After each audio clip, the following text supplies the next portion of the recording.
side are you on? Which side are you on now? Which side are you on? In the capital, the governor's boss is. Good morning, everyone. Good afternoon, good evening, wherever you are calling in from. I'm Becca Konomopoulos, Executive Director of the Natural History Museum. And for those of you who don't know us, we are a touring and online museum for the movement dedicated to advancing climate and environmental justice. And I am really glad you could join us today for Breaking Climate Behemoth, which is a report back from Santa Marta. I want to acknowledge the song that you heard at the top there, Which Side Are You On? A labor anthem written in 1931 during the Harlan County coal mine strikes, with additional lyrics written and performed by Sun Sing Collective, a group of musicians in Virginia who use song and performance to inspire resistance to fossil fuel infrastructure. Which side are you on is a question that has animated labor, environmental, and anti-colonial struggles for nearly a century. And it's the question that grounds the programming series that today's roundtable is part of, Natural History from the Other Side. Organized with our 2026 to 2028 cohort of Red Natural History Fellows, this is an interdisciplinary group of scholars and organizers. And this series begins from the premise that natural history is not neutral observation, but a site of struggle over meaning and power.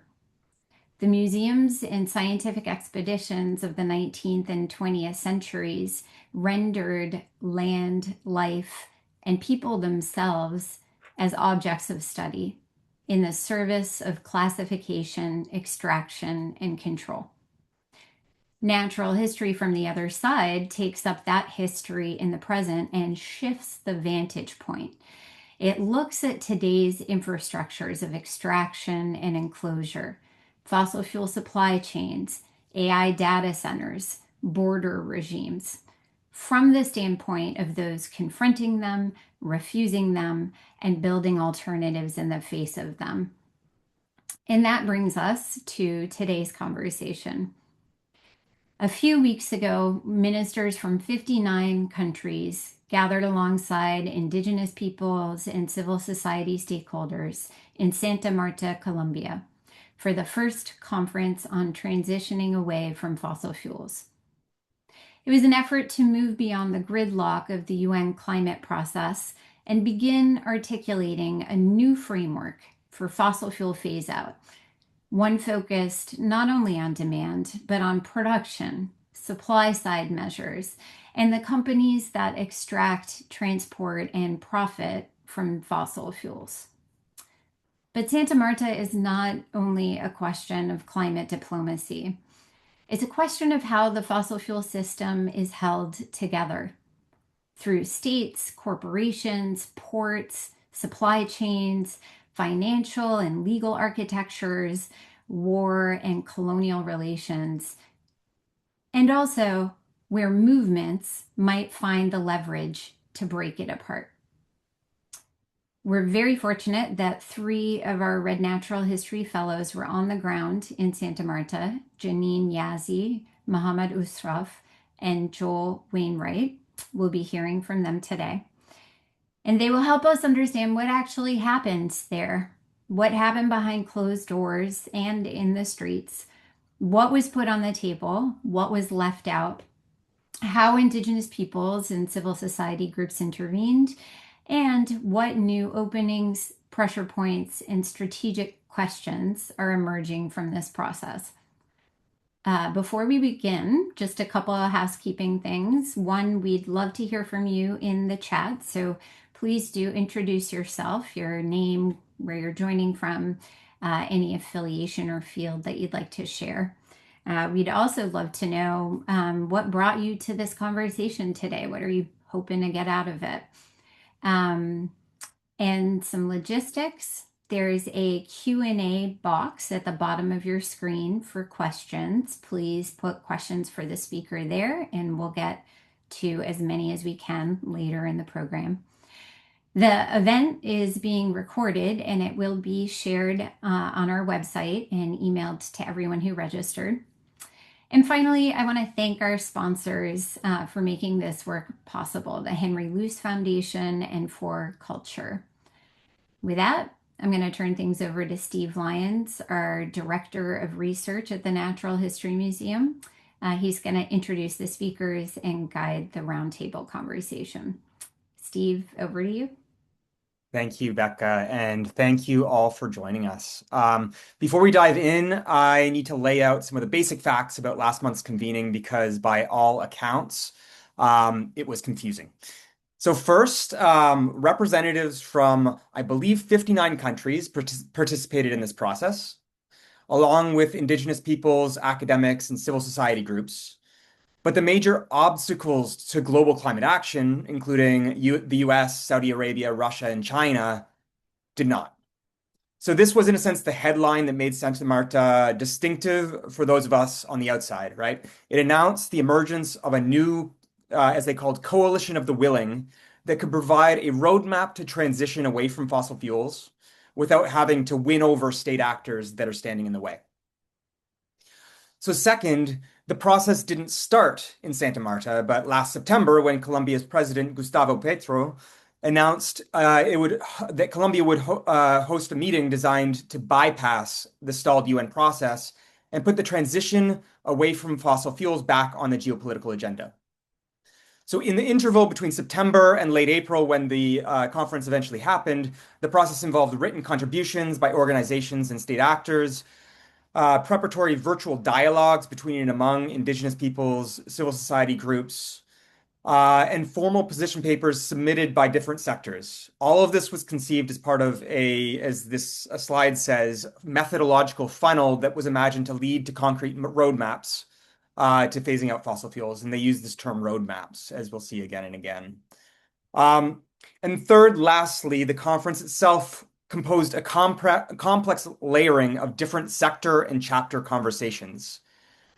Before the high-level segment, in which participating states hatched, outlined, or committed to these voluntary roadmaps, there was an academic pre-conference that culminated with a co-authored scientific report with policy proposals that, as I understand it, intend to help shape the transitioning away from fossil fuels process, as well as a people's assembly involving civil society groups and Indigenous peoples. How these various sectors and layers of engagement added up or even engaged with one another seems opaque from the outside, but this at least is what I've been able to glean about this unprecedented event as someone who did not go myself. But we're lucky enough to have three people who were present and who engaged in the conference in their own distinct ways. So we're joined today by Joel Wainwright, Marxist theorist and professor at Ohio State University, Janene Yazzie, Diné organizer and director of global programs for the Woven Project, and Mohammed Ashraf, co-founder and executive director of the Palestinian Institute for Climate Strategy. And together we're going to help, they're gonna help us unpack and understand not only what was on the agenda, but also what was left out from the tensions and conflicts playing out between groups with very different political horizons and ideas of what fossil fuel transition looks like, to the street level activism that activated Santa Marta as a vector in the global struggle against fossil fuel genocide and imperialist war. So we're going to start with a few rounds of questions for our speakers, but there's going to be time at the end and hopefully plenty of time for audience questions as well. So please drop any questions that you have in the Q&A. And so with that, I'd like to start with a question for Joel. Could you, Joel, help us set the scene? How did the Santa Marta conference come to be? What does the transition away from fossil fuels process tell us about the future or limits of the stalled UN process? And out of this conference, do you think we're really in a new era of global climate policy, which is what the journalists and the PR machine are telling us? And I suspect the answer is it's complicated and it'll take you 5 hours to answer it completely, but you have, the opportunity to at least set the stage, set the table for the conversation. So with that, Joel, do you mind taking us off? Thanks. I'll do my best, Steve. And thanks for the setup. And thanks to the Natural History Museum for making today possible. I'm really excited to be here with Janine and Mohammed, who I got to see speak in Santa Marta, which was one of the highlights of the trip. So Santa Marta means many things to different people. So let's just start with a clarification. Santa Marta is a medium-sized town on the Caribbean coast in northwestern Colombia. It's one of the oldest towns in the Americas.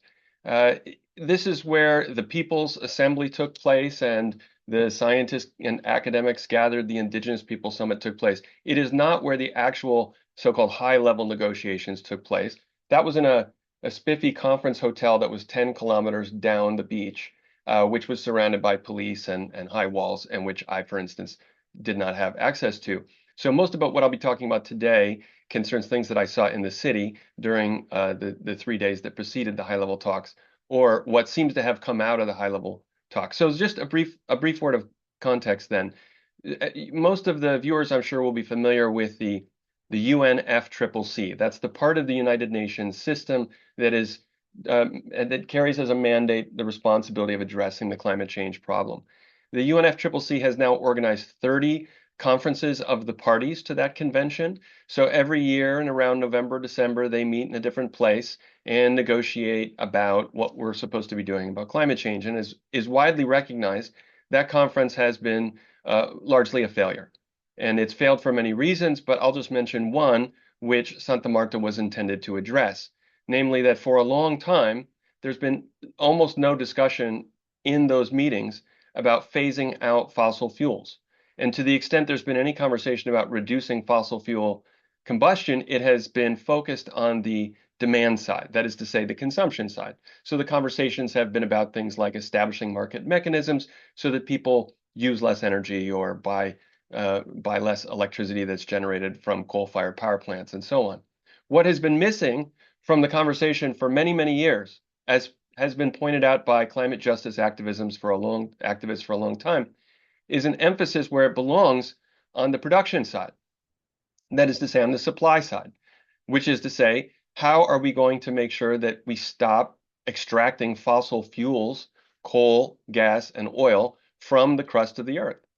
And so the shift in Santa Marta was fundamentally about changing the conversation so that we could move away from these endless conversations about consumption side measures to the production side or the supply side. So how did this come about? Briefly, for the last 5 or 10 years or so, there's been bubbling up within the COP meetings an increasing number of states and especially activists and indigenous peoples who are saying we need to make this shift. Several years ago, for instance, some small island states used their precious time at the UN General Assembly to call for a treaty based on the Nuclear Non-Proliferation Treaty, sometimes called the NPT for short, for fossil fuels. So the idea was, let's create a non-proliferation treaty for fossil fuels because these things are toxic, they're poisonous. When they're burned, they pollute the one global atmosphere that we have and make the world's climate less livable. So let's find a mechanism that we can use to start to make it more difficult for anyone to extract fossil fuels in the first place. That demand bubbled up within the COP system, and things came to a head at COP30, which was held last year in Belém, Brazil, when the words fossil fuel were removed from the final text of the agreement at COP30. Imagine after 30 years of talking about climate change to produce a text at that meeting that literally can't include the words fossil fuels. So at that point, Colombia, to whom we're all indebted, took the lead and said, you know what, we're going to start a separate conference. We're going to call everyone in the world to Santa Marta to start a different parallel track of negotiations, not intended to replace the COP, but frankly speaking, to compete with it and to produce a different set of goals that would allow for a different conversation that was focused explicitly on phasing out fossil fuels. And initially, the Colombian call also called for a just transition, which is a very important word because we all want a just transition to renewable sources of energy.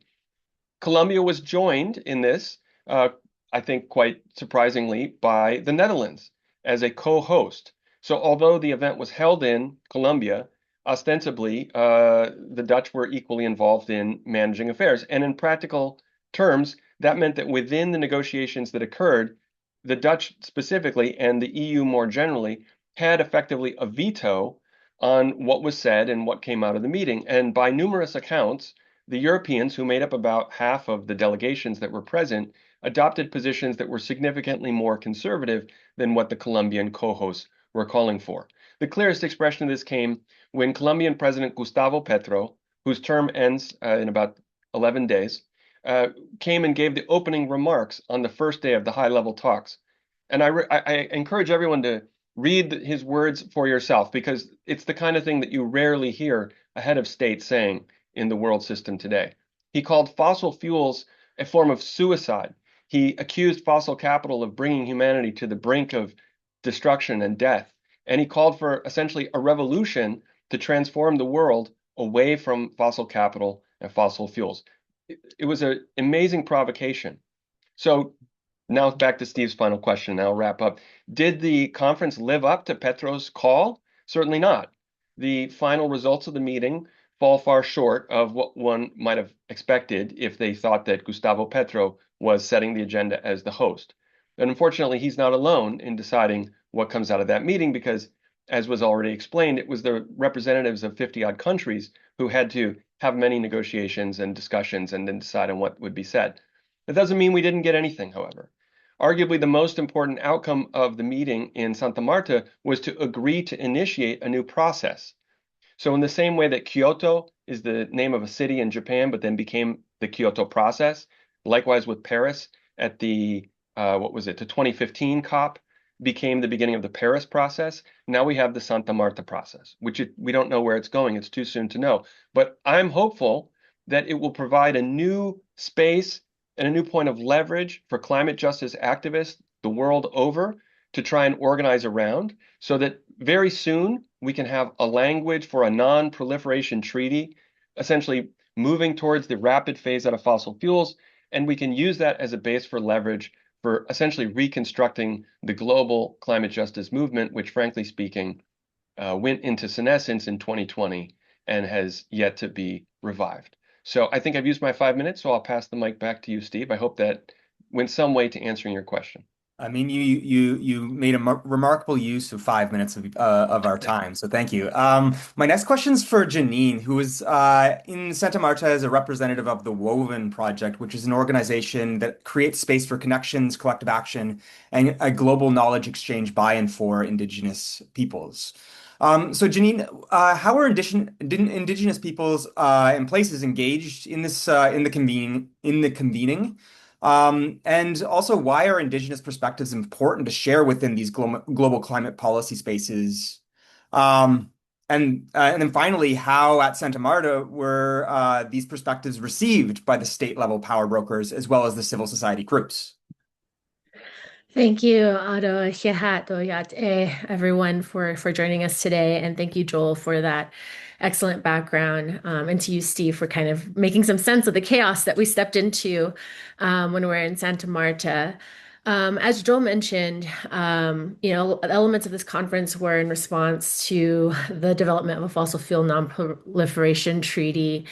And although that is greatly needed, it definitely replicated many of the issues that also existed with the fossil fuel non-proliferation treaty, which was the complete invisibility and lack of participation of Indigenous peoples in the development of that process. And so this particular treaty as well, are the treaty making that efforts that are around this are still relying heavily on upholding colonial systems and processes. And there's so many elements throughout the conference that were built on that frame. Everything from how the thematic issues and areas were structured, what they entailed, and the ways that Indigenous peoples were left out from being able to really hold significant decision-making spaces in throughout the entirety of the conference. We're greatly indebted to the work of an organization known as OPIAC. It stands for Organización Nacional de los Pueblos Indígenas de la Amazonia Colombiana, and it is a regional organization that is largely representative of the Colombian Amazon. But they took it upon themselves to work for months in negotiating with the government of Colombia to ensure that there was going to be a space for Indigenous peoples and inclusion of Indigenous voices in the conference proceedings. And what resulted from that was the development of an Indigenous autonomous space where we did the best we could with that space. We actually had some incredible conversations and some virtual meetings leading up to the conference where Indigenous peoples from different regions were able to collectively work on what ended up becoming the Indigenous Peoples Position Statement from the conference that outlines 13 principles for a true transformational transition away from fossil fuels. But we, like, throughout the conference, that space and the work to organize Indigenous voices was largely marginalized and encountered many different challenges and obstacles, which was in itself frustrating. I mean, there was no reason for this innovative space to replicate many of the bureaucratic issues and structural barriers that have inhibited and prevented Indigenous peoples from taking the lead and being part of decision making when we have such deep expertise and lived experiences in both understanding the root causes of our systemic dependency on fossil fuels, the connections and links to imperialism, to militarism, and to capitalism, and the ways that we know our life ways, our worldviews, our epistemologies, our values, and our solutions inform what effective and meaningful strategies look like that can help guide the larger goals to transitioning away from that dependency and actually building just, sustainable, equitable communities that are more in alignment with our responsibilities to the natural world and to all life. And so at the end of the day, despite all of that work, Indigenous peoples, I think, were only mentioned about 4 times in the outcome document. Our overall experience remains very similar to other international processes, the exclusion of Indigenous voices. There was competing agendas, like direct conflicts arose between government-led transition plans and localized rights-based demands of frontline communities. And then there was also like scheduling overlaps. The people's assemblies, in which all of the sectors that represented civil society and non-state actors took place on April 26th and 27th. And whether it was intentional or not, that completely overlapped with Indigenous peoples' autonomous meetings. And so this led in all, like, whatever Indigenous delegates were able to get there, because we also had to be self-funded. There wasn't support for Indigenous people's participation in these meetings. We were then forced to fragment ourselves and to stretch ourselves across multiple meetings happening at the same time in order to push forward our issues, our priorities, to bring in the wisdom and the depth of our experiences in working on these issues for generations. And to continue to remind people that Indigenous peoples have unique regional, national, and international recognized inherent and distinct collective rights over our lands, territories, and waters. This has been established by the UN Declaration of the Rights of Indigenous Peoples. This has been established through many different international treaties and agreements. And these all represent the minimum standard for upholding the dignity and well-being of Indigenous peoples, including our rights to self-determination and free, prior, and informed consent. And this is significant because we are talking about activities, industries, and so-called solutions that are within Indigenous people's lands, territories, and resources. And so everything from the transition solutions, which are dependent on the mining of critical minerals, to the legacies of fossil fuels extractions in our communities, and the reality that our biggest emitters and the biggest perpetuators of our dependency on fossil fuels are our militaries. Indigenous peoples are directly impacted by this. And so, it's extremely frustrating, but I'm excited to share the outcome paper from the Indigenous Peoples Autonomous Space, because this in itself also shows that no matter how these larger structures continue to exclude us, Indigenous peoples are still going to do the thing anyway. And we're still going to take advantage of these opportunities and spaces to share knowledge with each other and to create our own pathways and our own advocacy tools and strategies that are actually going to get us to where we need to go. Thank you so much, Janine. My next question's for Mohammed. Mohammed represents the Palestinian Institute for Climate Strategy, and I invite everyone to go to their website. They have such amazing campaigns and content, and they've been around for only, I think, 2 years. So thank you so much, Mohammed, for being with us today. So the Palestinian Institute for Climate Strategy's engagement with the conference. Okay, so the Palestinian Institute for Climate Strategy issued a powerful statement before the conference with 6 demands for those convening in Santa Marta. And it was centered, as I understand, on a call to support policies that place an embargo on all fossil fuel transfers that materially sustain genocide, war crimes, illegal occupations, and other grave violations of international humanitarian law. And so can you tell us about what the Palestinian Institute for Climate Strategy was doing in Santa Marta, why you thought it was important to go, and how your group leveraged this moment? As well, like, why is Colombia right now a strategic site to carry out this work? Big question. Absolutely. Thank you so much, Steve. And thank you to the panelists for the amazing contributions. I'll start off by mentioning the context of the conference, or rather the background in which this all kind of took place. So Colombia was one of the first countries that did enforce a supply chain specific fossil fuel embargo in solidarity with Palestine. So that's the Santa Marta conference being hosted by that specific state really says a lot. And that is honestly for us is the most important thing about it, because none of the official takeaways of the conference were modest. Even the science panel, which we saw in Santa Marta, it was absolutely replicating of sort of these hierarchies and very colonial structures that we're very familiar with, that there's a clear also statement or open letter by a lot of the scientists and academics who attended the conference saw. So to us, it was an absolute sham from that front. However, the broader context of, for example, the coalition, the climate justice flotillas that took sail to Santa Marta alongside the Palestinian coalition that PIX was leading.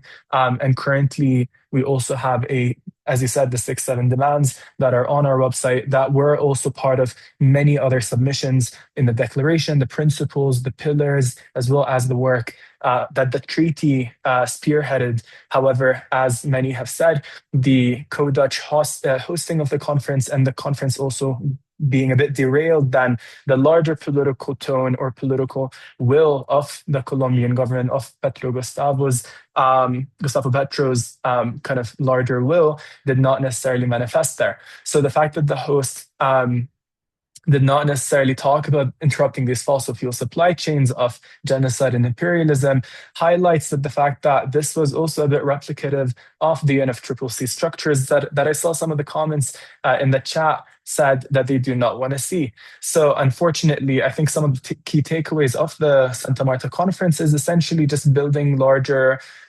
pieces or add-ons to the same UNFCCC structure that we're seeing today that are also very hopeless.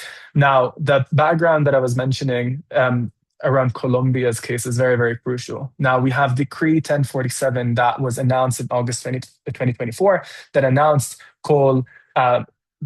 a ban to the coal exports in Israel. And that was weeks after the ICJAO that was established that all states must render that must not render aid or assistance in maintaining Israel's unlawful presence in the occupied Palestinian territories. But that decree preserved the commercial form of the trade it claimed to end, and it exempted pre-existing contracts. And Petro, in a public speech, claimed that one of his ministers are absolute traitors because of the fact that they kept that loophole in the decree.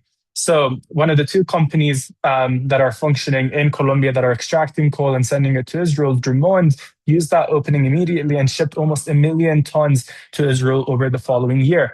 In Cerrejón, where Glencore's operation in La Guajira are at, it says that the last shipment came just before the decree, and Drummond kept loading and shipping. And the heartbreak came only after sustained pressure from below, which is the most important part that PIX looks at. And it's how Sintra Carbon, the coal workers union from the Wayu communities, who have contested in the mines in La Guajira for decades over water diversion, displacement, and ecological harm, and from solidarity movements who have monitored vessels and kept the trade visible. Petro then ordered a naval interception, and hence Decree 0949 came out, which closed that loophole. And since August 2025, there has been absolutely no Colombian coal that has reached the Israeli grid. But the thing is that that capital, the most important part here, which to me is why the treaty is extremely important, is how we trace capital, how we trace energy sources of coal, oil, and gas, and how we understand the political, or rather the geopolitical kind of undertones behind it. So we see that after Drummond sent the last shipment, and mind you, during Santa Marta at the conference, we blocked the port of Puerto Drummond that sent the last shipment. And we worked on that with the unions and with the workers and with also international activists. And we launched 2 specific reports that you can see on our website. And one, the coal report that talks about the energy embargo in Colombia, will also show you that the second that that capital rerouted, we see that South Africa's share of Israel coal went from 11% before the decree to nearly 91% after the enforcement. And all of that loads out one terminal, which is Richards Bay Terminal, which moves through one state rail corridor that is Transnet. And it discharges in Palestine, or in occupied Palestine, in Hadera and Ashkelon. So that is specifically coming from the other company, that is Glencore, which sees exports from Colombia.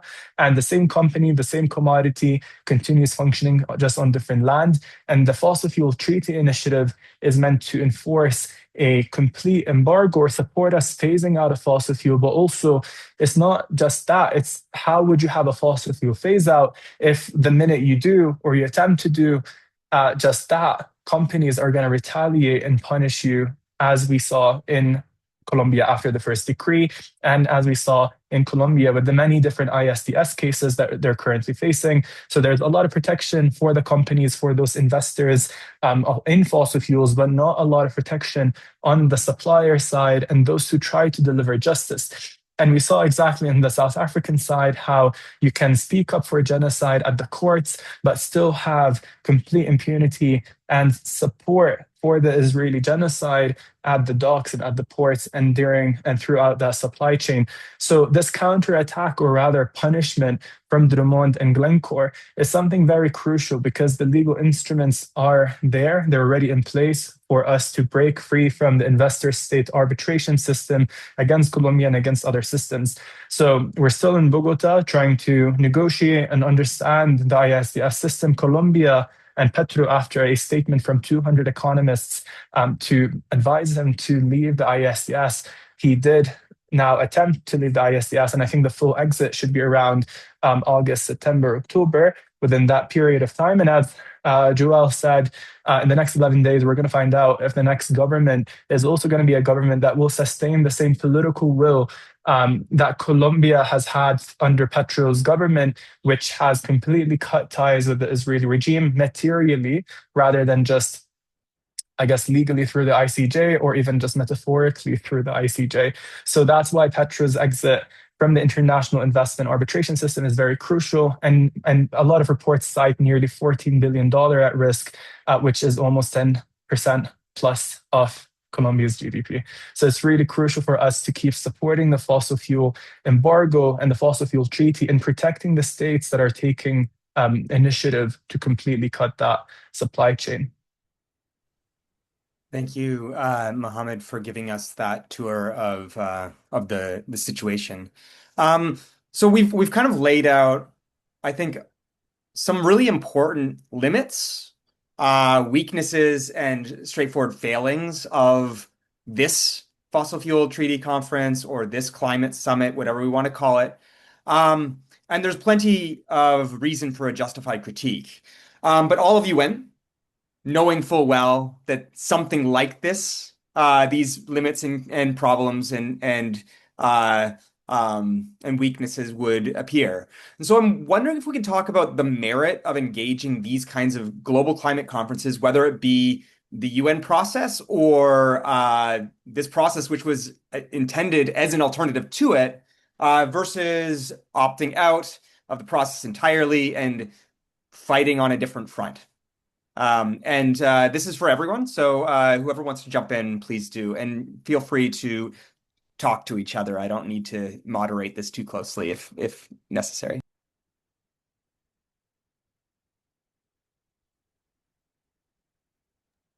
Okay, so I guess we're all being shy. I'll go ahead and jump in. I think this is often a question that we're always being confronted with, right? Because we do have limited energy. There's so many battles going on.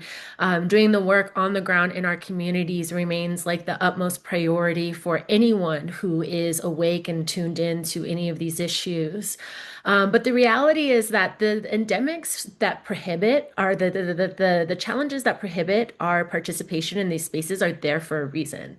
They would love it if we would just electively withdraw and not participate.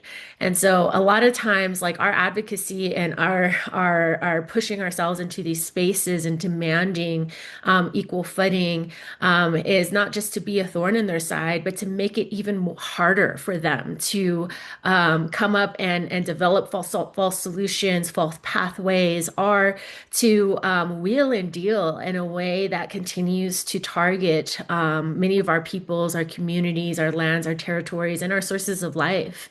And it's also our right to be in these spaces.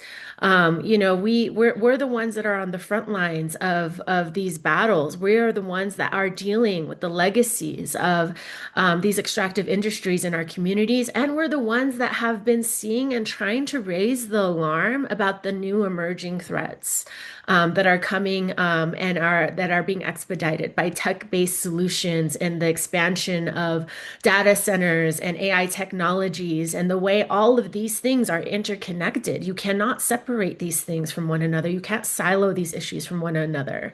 And that's what makes it so important for our peoples and our voices to be there, and why we must continue to be tenacious in demanding those spaces and demanding that right to participation.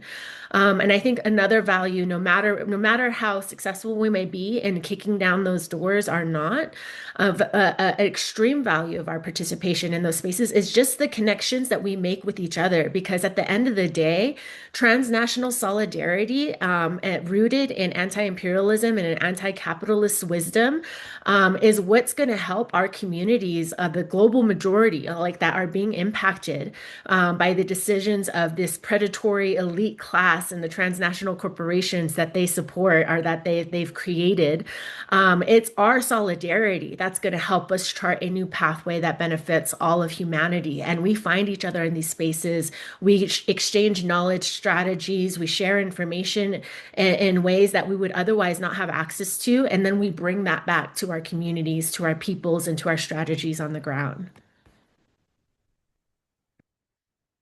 Yeah, I can go next. So the merit of attending such conferences is really about connecting with people who share struggle and share an understanding of the material value behind fossil fuel, or rather the material culture that is sustained through fossil fuels, and that being colonialism, imperialism, and capitalism. So what we understand here at the Santa Marta conference, and also just before I go on that thread, the reason we're not here for the official negotiations or even the high-level segment is because of what the academic letter that I mentioned earlier states, and it's the fact that there was a synthesis before the synthesis was even established, or before the synthesis process was established.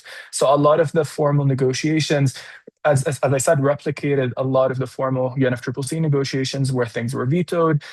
You still need to have a block of ministries or parliamentarians or a coalition of the willing to really push a lot. And that was very difficult here. And I think that will be whether the momentum continues is really going to be contingent on whether Colombia's elections go well, because if not, then it's going to be handed off to the Tuvaluan and the Irish co-hosting governments to take the lead on that. And we never know how the Dutch and the Environment Ministry here in Colombia will also support that handoff. So in terms of how we see things connecting here at Santa Marta, the fact that we were able to connect the dots between the energy supply chains and the union work, which is what made the energy embargo successful, is the fact that people demanded it. There was huge political will, and the government also had pressure from the top down. So essentially, that's what made it successful. And we need the same pressure in South Africa. And the same happened with COP30. When we were at COP30, we had several demands around solar geoengineering, especially when the US Israeli Stardust Solutions geoengineering company was out doing experiments in the Palestinian territories, and we made it very clear what are the key demands and principles that should be established, but also how do we materially divest away from supporting these companies that are producing the same sort of levels of colonialism that we have seen for hundreds of years. Now, for COP30, what was very successful there is that we made clear how the circumvention strategy during COP, the circumvention strategy of fossil fuels, of oil transfer, in this case, not coal, from Brazil to Italy to Israel was still happening. And thus, how do we then ensure that we disrupt that system and disrupt at the most valuable choke points, which was then the Italian docks, in which we saw more than 1 to 2 million dock workers and activists blocking the ports. And that is completely public, and you can also search it up. But now we have the Brazilian unions that we've worked with, their leader, Leandro Lanfredi, currently connecting with the Italian unions like COBAS.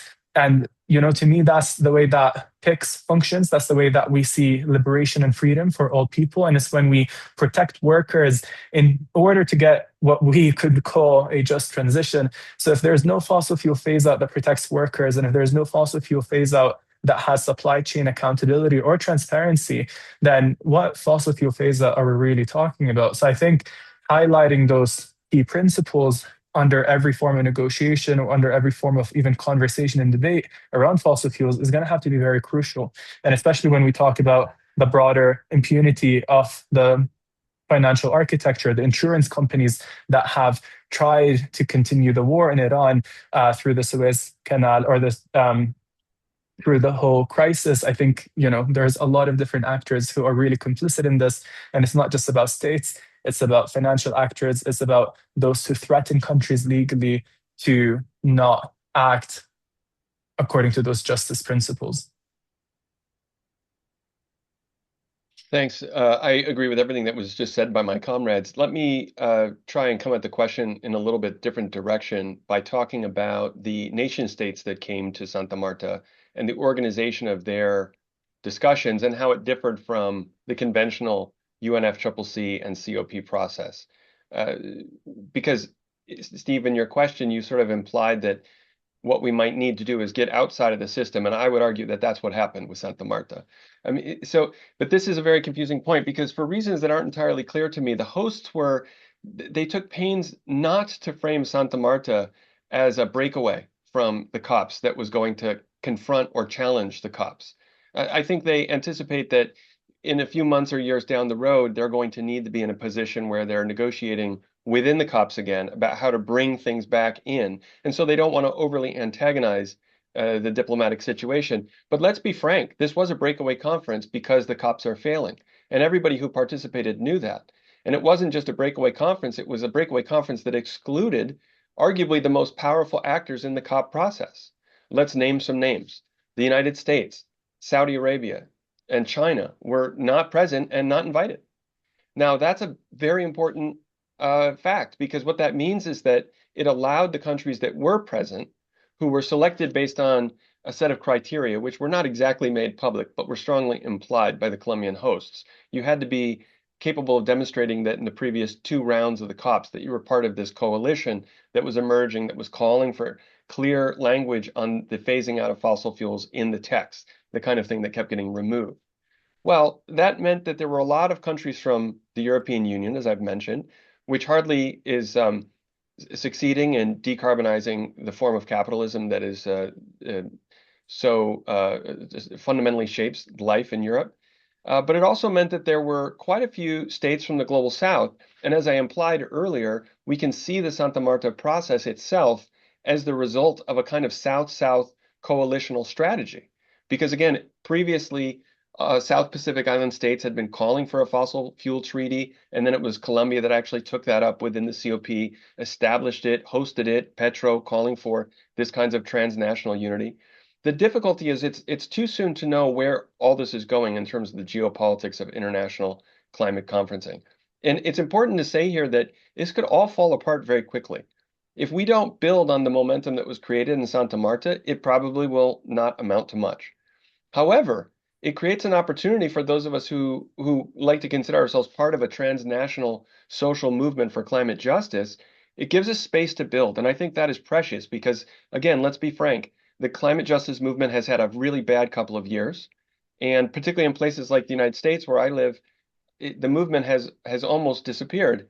And we desperately need a new goal, a new horizon, things that will give people a new topic of conversation. And I think the possibility of a transnational dialogue around a treaty for fossil fuel phase out is just one of those things. Now, is it possible that it could all end up being a means to reinforce what Jeff Mann and I have called elsewhere climate leviathan, a planetary sovereign form of capitalist order? And absolutely.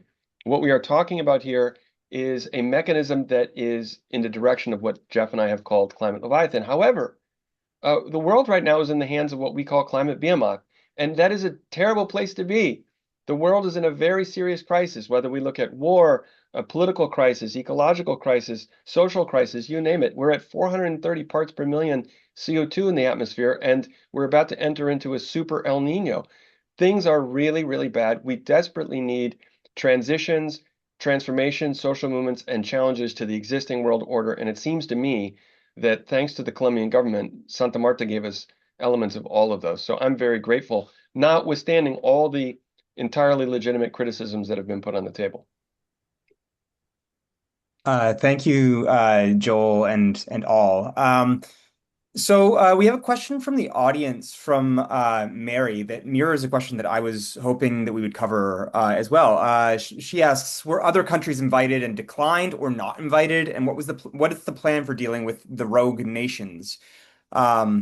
And Joel's already mentioned that the United States and China did not attend. So the question really is, what did the absence of these major imperialist states mean for the future of this process? As organizers prepare for the next meeting in Tuvalu. I'll give a brief answer to that.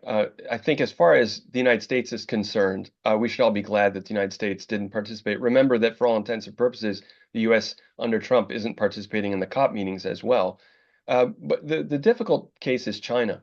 China is, of course, the world's largest emitter of CO2 today.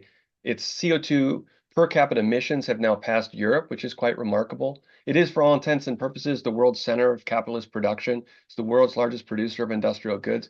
It's a rapidly surging economy. It's also arguably today, along with the United States, the most powerful country in the world.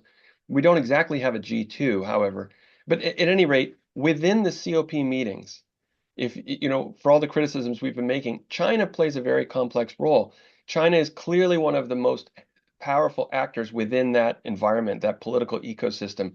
And they enjoy a very comfortable position there, where they get to essentially represent the G77. They get to represent the global South and speak for them ultimately in the final negotiations that always come down to China, the USA, Europe, etc.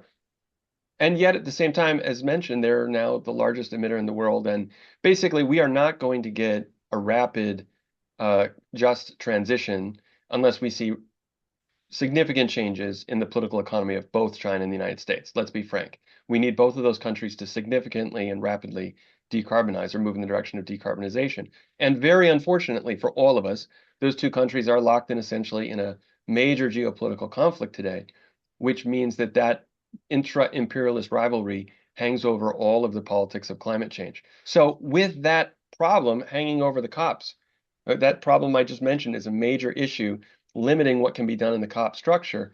Now to have a breakaway group that simply brackets that and sets it aside for a moment and says, we can talk about over here, and crucially also shifts the conversation towards the production side, and the question of how. Not when shall we, by what date shall we reduce such and so emissions, but rather how right now shall we stop burning fossil fuels. We needed that shift. So again, for all the flaws in this, I'm very pro Santa Marta process at this point. I think it's the best thing we have going in the interstate system for climate politics.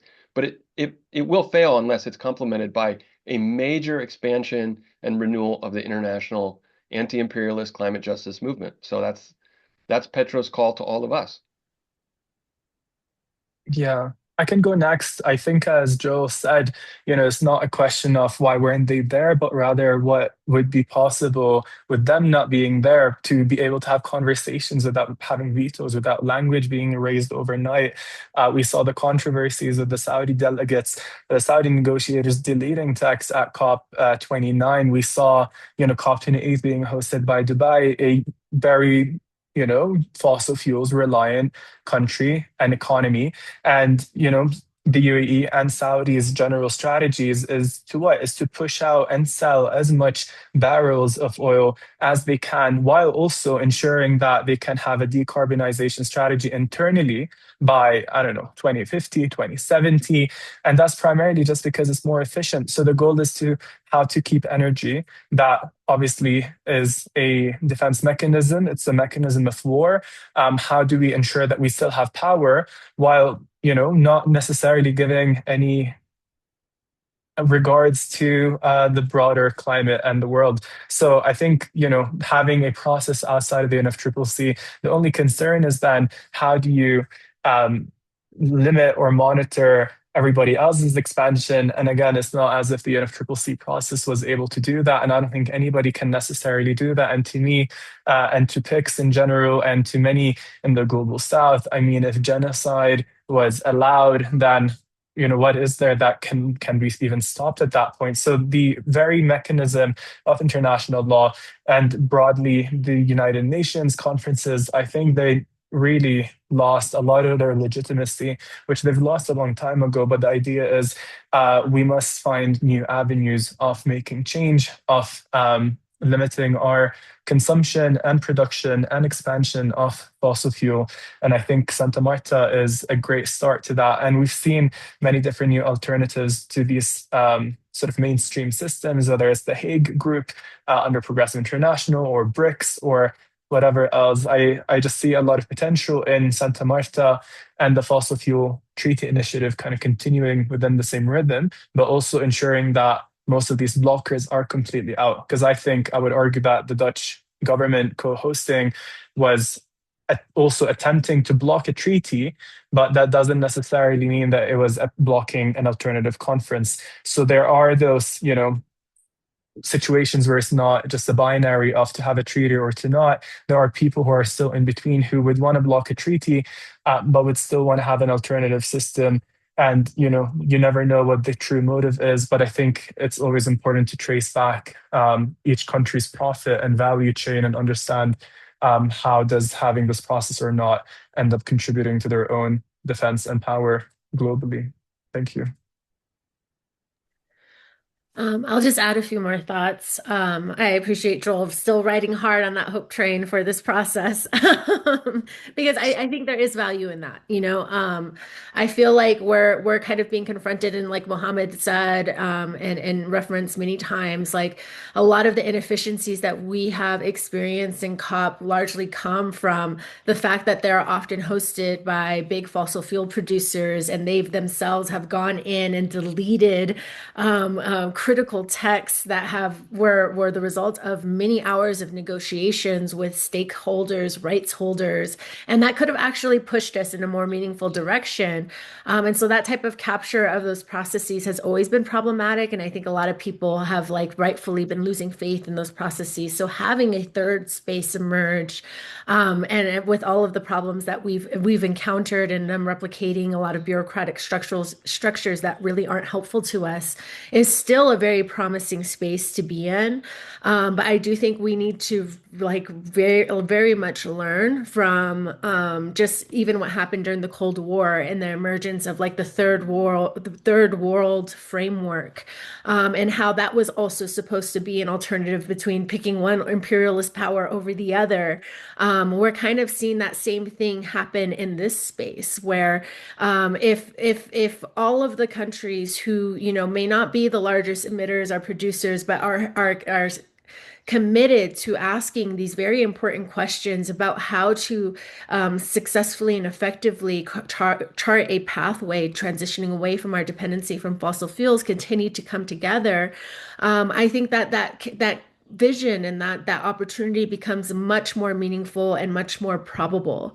And it's also important to recognize, and like I see a lot of parallels a lot of times with these so-called small developing states or third quote unquote underdeveloped states, with indigenous territories and reservation lands and First Nation lands, where we're dealing with a lot of the same difficult economic development, and political questions about how do we like build effective structures for sustainable economies, regenerative economies, amidst all these pressures. But a lot of times we're coming to those conversations from the perspective of seeing what we're lacking instead of recognizing that us being sites of all of these conflicts, of being sites of all of the resource expansion and the targeting of like continued control over our sources of life is actually our power. And it is up to us to really chart the way for how we want to maintain protection over those vital ecosystems, biodiversities, minerals, lands, waters, over the protection of our air. And that power doesn't need to be taken from us, and we don't have to preemptively give up that power. And so I think that a lot of times that's the wisdom, and those are the strategies that are possible when we create these third spaces to have these conversations. And I am looking forward to Tuvalu, especially in the closing plenary when the minister of Tuvalu announced they would be the host and made a very powerful remark stating that Indigenous peoples would be a central player in leading those discussions. Like I think in leading up to that, though, the non-state actors, the non-state representatives that are very much involved in this, we need to do the work to further align ourselves, to stand in solidarity with one another, to clarify the vision of what we want to accomplish and what we want to see as a successful and meaningful outcome from these gatherings in order to make these third spaces what they can be. Thank you. Thank you all. So it's that time where we're going to the audience Q&A, and in fact, there's a bunch of really interesting questions from the audience. Becca's going to manage that. So Becca's back. I invite you to relay an audience question or two. Yes, and thank you, Janine. That was really beautifully put.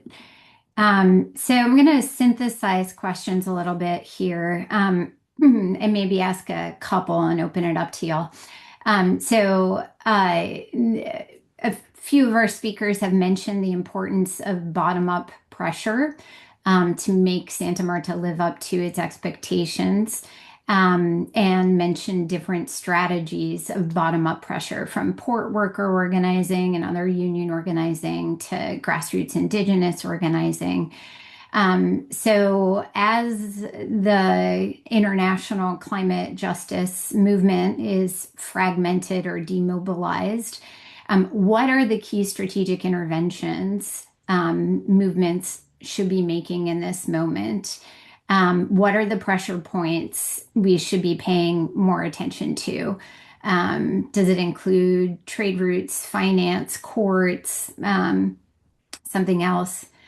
And in particular, since we have a large audience from the United States, any lessons in particular for US-based climate justice organizers? Yeah. I'll toss it over there.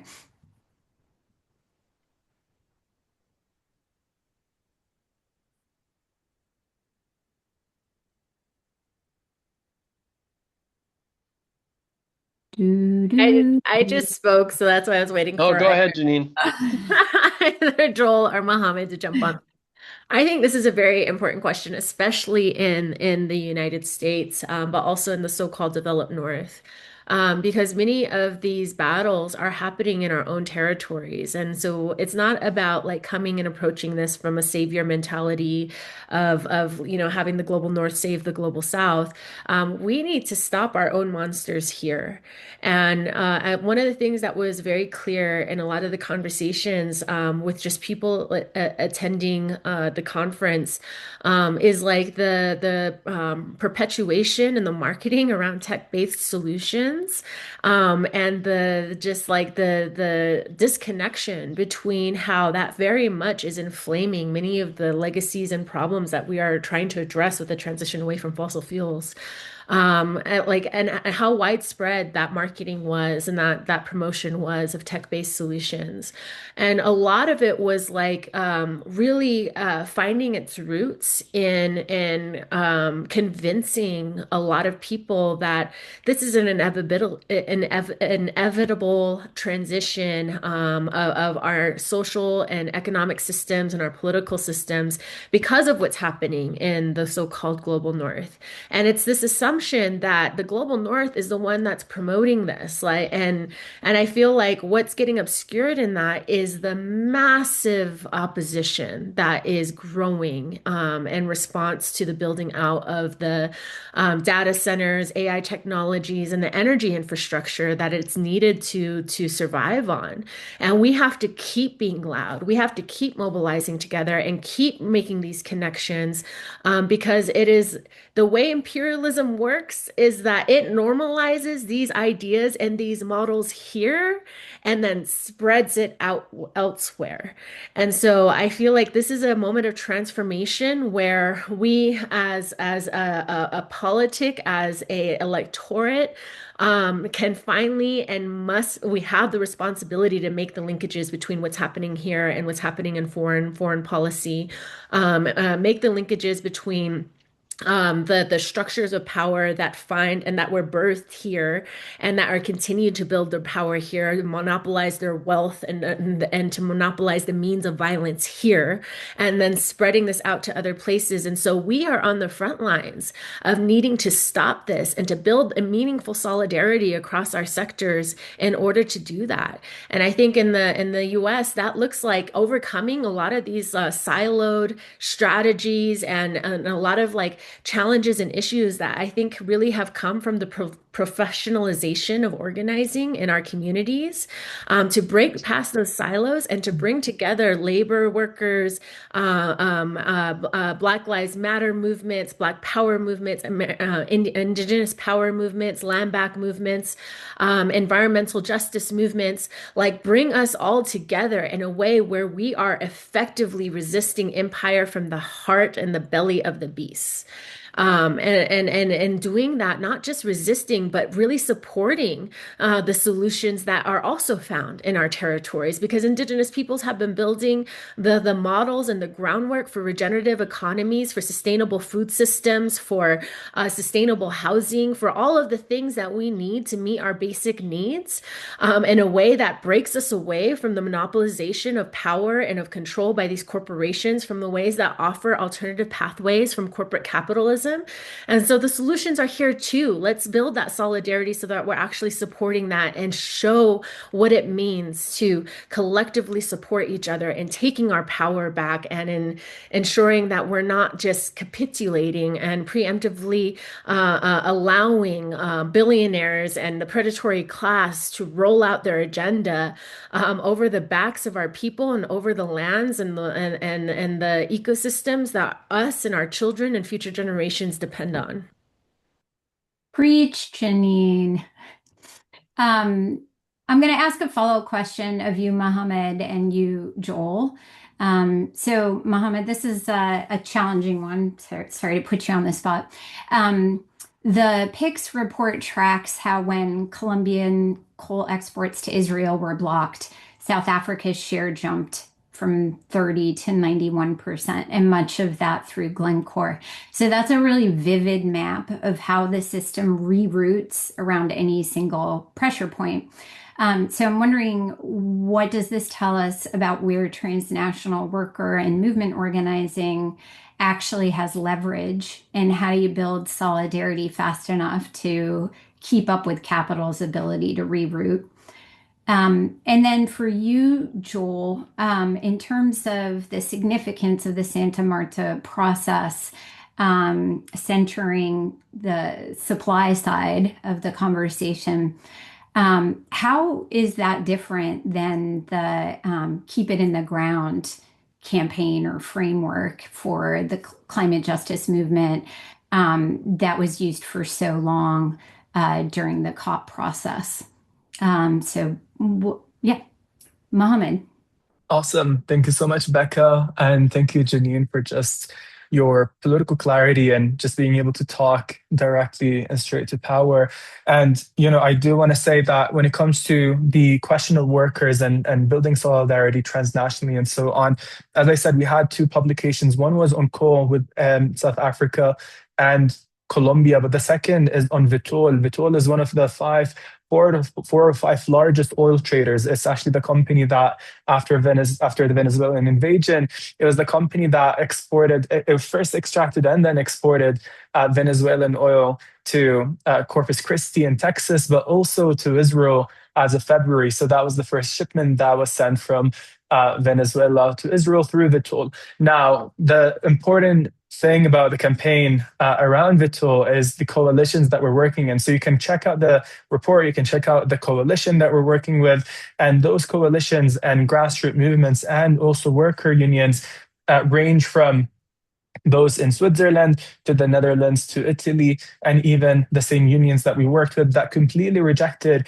the capitalist approach, the fact that all of their oil in Brazil, nearly more than 50% of the profits of that oil was not for Brazil, but it was actually American profits because of who was extracting and also transferring the oil shipments. So it's very crucial to understand that financial architecture to then be able to build very strong material solidarity between unions and between struggles. And, when we talk about Palestine in PICs and we work within Palestinian narratives, the whole aim is to de-exceptionalize Palestine and to understand the patterns of imperialism and colonialism that continues to run today.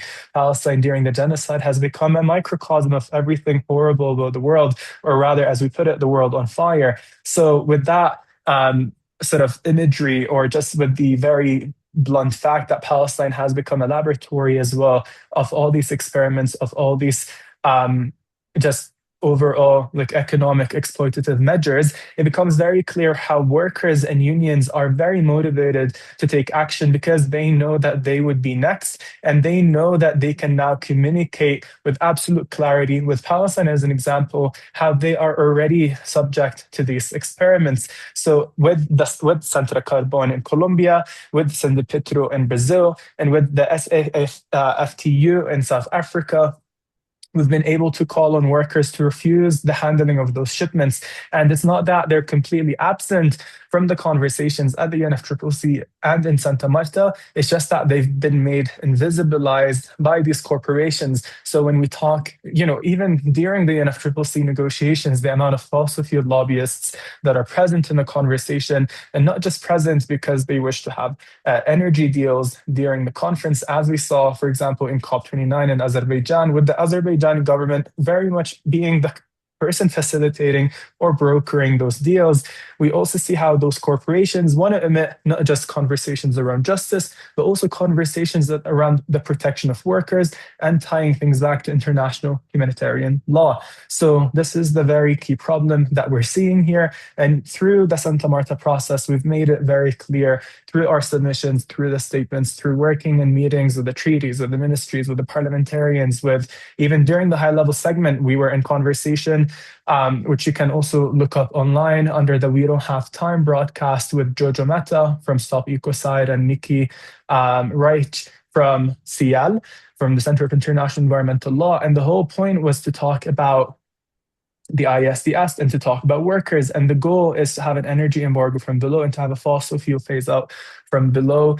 And the conversation around fossil fuels can go for days and hours. But what I do want to say is that it's just about ensuring that workers are seen as very key political actors in any conversation around energy and around society building, and to also acknowledge that over the last decades and centuries, we also recognize that infrastructure and those very fossil fuel supply chains, pipelines, ports, and docks, and so on, also shaped society and also completely divided and divorced workers and the very essence of our very political society. So, seeing how infrastructure does that and seeing how capitalism also continues to dehumanize and exploit are really crucial acknowledgements and recognitions that we must have when confronting the reality of fossil fuels and geopolitics overall. Briefly, the answer to your question, Becca, is that for a long time, keep it in the ground has been our slogan. And the question that we're talking about now is how do we actually do that? And so this is one way of answering that, which was just emphasized by Janene and Mohammed, is through place-based struggles and transnational struggles to try to prevent specific companies, firms, or projects from moving forward. That's absolutely necessary. That's always high on our agenda. But what Santa Marta reminded us is that it's not going to work unless it's complemented by an international or global strategy that moves away from the COP, that gives us an international political framework within which we can move away from fossil fuels. Because otherwise, how are we actually going to manage a global climate justice transition? And that's what makes Santa Marta so critical. It didn't bring us to the finish line by no means, but it forced the conversation and takes us in a new direction. And if I could just take 1 minute, I want to respond to a wonderful question from a wonderful person. Yusef Munir asked about Bandung, which, if you don't know, is a 1955 conference that took place in Indonesia. It's usually regarded as the beginning of the so-called Third World movement. And Third Worldism lasted for around 2 decades and was not just about decolonization, but actually led to calls to transform the global capitalist system in toto. It was also an attempt to build a non-aligned political space that was neither defined by Stalinist USSR nor by capitalist imperialist USA. And so Youssef is absolutely correct to see parallels here in Colombia, because what they were trying to do, in a sense, was say, we're not going to follow the the United States down its Behemoth path. We're not going to follow China and Europe in its climate Leviathan path. We're going to try and create something new here in a global South space. But the crucial difference here with Bandung is, before the conference began, guess who got invited to the party as co-host? Here comes Europe through the form of the Netherlands. And that really did change the dynamic. So one of the things we're going to have to focus on if we want to change the world system is that role of that European co-host in the Santa Marta process. And here it's worth emphasizing that next year, the co-host with Tuvalu is Ireland, which makes, in my humble opinion, a full emphasis on Ireland in 2026 about the most important thing in the global climate justice movement. Just imagine, and I'll conclude with a what if for you. Imagine if the global climate justice movement really planted a flag this summer in Dublin and really blew up, and it changed the whole political conditions surrounding climate politics in Ireland. And as a consequence of that, the Irish government was pushed very strongly by its own people and by international forces to go into the next meeting, not just as the passive conservative actor behind the scenes behind Tuvalu, who we know is going to be crying out because this is an existential issue for Tuvalu, but was in fact bringing the kind of energy that Colombia brought to the table. If that happened, then it could very quickly change the dynamics surrounding international climate politics. And frankly, I don't see a better strategy on the table right now in the geopolitical arena. So let's go to Ireland. Beautiful. So I think we have to leave it there. I want to thank you all so much, Janene Yazzie, Mohammed Usraf, and Joel Wainwright, and also Steve Lyons for guiding such a rich and timely and urgent conversation. And thank you to everyone in the audience for joining us. If today's event resonated, we would love to hear from you. A feedback form just popped up. We'll send a follow-up email. And next week, we'll be emailing out the recording to everyone who registered, as well as a roundup of the resources shared. To stay in the loop about our next event and updates, you can subscribe to our email list at the top of the page at thenaturalhistorymuseum.org.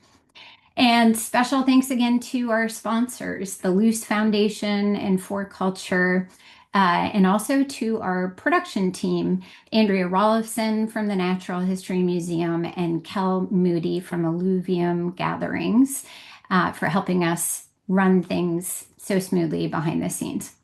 We're going to close with the full recording of Which Side Are You On? Performed by the Sun Sing Collective, a group of musicians in Virginia who use song and performance to inspire resistance to fossil fuel infrastructure. Very topical. Thanks again, and see you next time.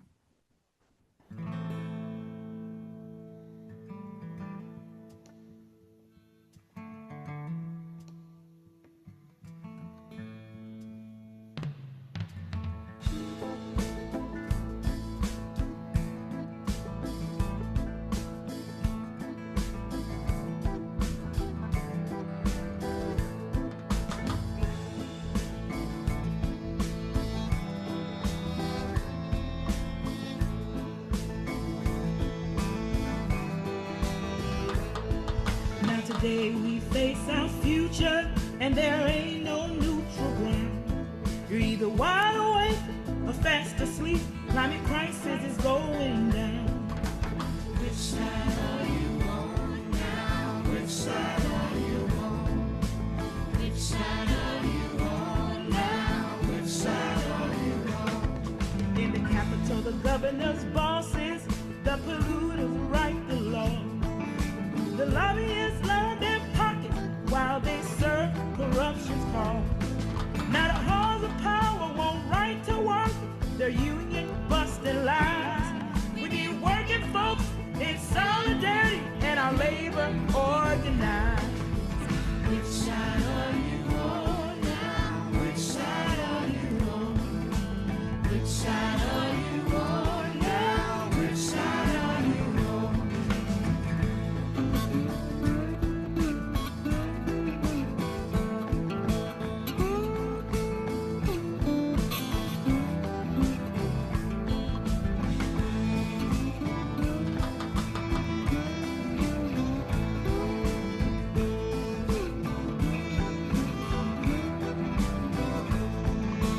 Trees up in the mountains, brave resistors make their stand to defend our planet's future, protect our water, air, and land. The judge lays down fines, $500 every day, while the richest nation in history, politicians look away. Which side are you on now? Which side are you on?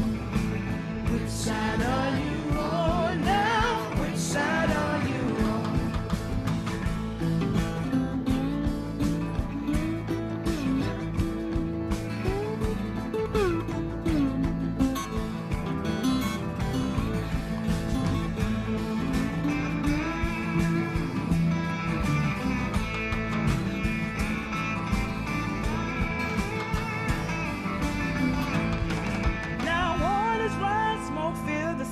There's a choice we gotta make.